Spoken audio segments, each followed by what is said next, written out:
আপুনি আসাম পুলিচৰ প্ৰিপাৰেশ্যন কৰিব বুলি ভাবি আছে নেকি? যদি হ্যাঁ তেন্তে আজিৰ ভিডিঅ'টো আপোনাৰ কাৰণে বহুত ইম্পৰ্টেণ্ট, কিয়নো আজিৰ এই ভিডিঅ'টোত আমি আসাম পুলিচৰ কমপ্লিট সিলেকশ্যন প্ৰচেছটো ষ্টেপ বাই ষ্টেপ ডিছকাছ কৰিবলৈ গৈ আছোঁ। চ' ভিডিঅ'টোৰ শেষলৈকে চাব।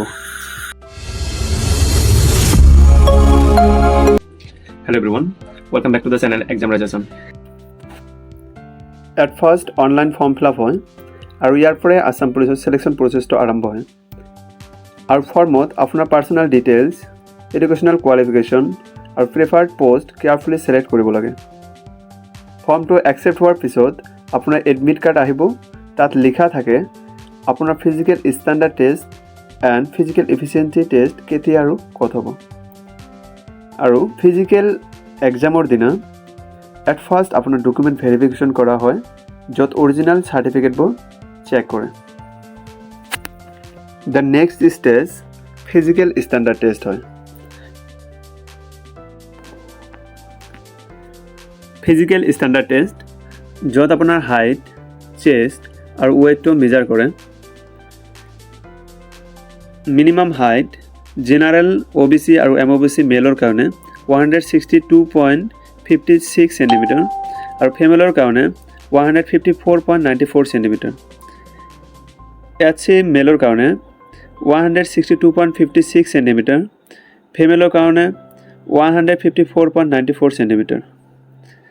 STP আৰু STH মেলৰ কাৰণে 160.02 সেণ্টিমিটাৰ আৰু ফিমেলৰ কাৰণে 152.40 সেণ্টিমিটাৰ।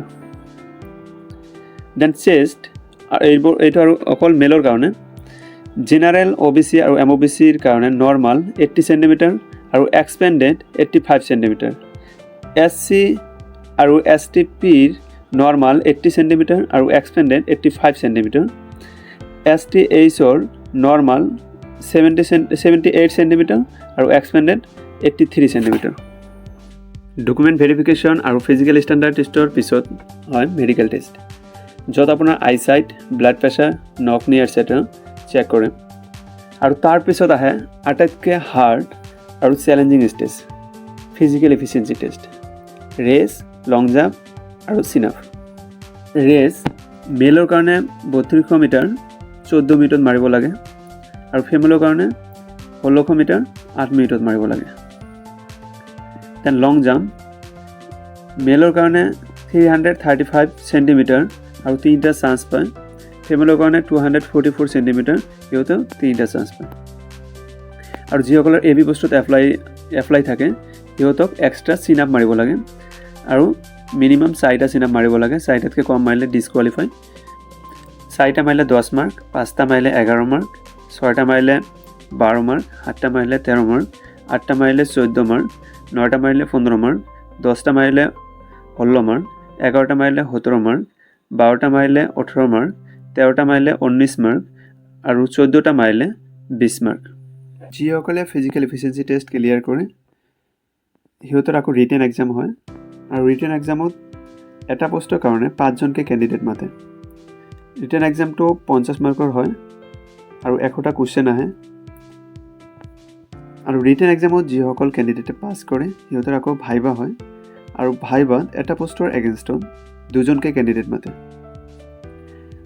আৰু এট লাষ্ট ভাইবাৰ যিটো হয় এই ভাইবাৰ পৰা এটা ফাইনেল মেৰিট লিষ্ট ওলায় আৰু এই ফাইনেল মেৰিট লিষ্টত যিবোৰৰ নাম আহে সেইবোৰ এপইণ্টমেণ্ট দিয়ে। চ' আজিৰ ভিডিঅ'ত এইখিনিয়ে আছিলে। এটা গোটেইখিনি যদি আমি ডিটেইলছত ক'ব যাওঁ তেতিয়াহ'লে ডাঙৰ এটা ভিডিঅ' হয়, সেইকাৰণে এটা আইডিয়া দিছোঁ। বাট আপোনালোকে যদি বিচাৰে যে কিবা এটা ফিজিকেল, ৰিটেন নাইবা মেডিকেলৰ ওপৰত ডিটেইলছত যদি বিচাৰে তেতিয়াহ'লে কমেণ্ট কৰি জনাব, আমি ট্ৰাই কৰিম নেক্সট ভিডিঅ' সেইটোত দিয়াৰ কাৰণে। আশা কৰোঁ ভিডিঅ'টো ভাল লাগিছে। ভাল লাগিলে লাইক কৰিব আৰু ফ্ৰেণ্ডৰ লগত শ্বেয়াৰ কৰিব আৰু এনেকুৱা ভিডিঅ'সমূহ পাবৰ কাৰণে চেনেলটো ছাবস্ক্ৰাইব কৰি ৰাখিব। থেংক ইউ ফৰ ৱাচিং দিছ ভিডিঅ'।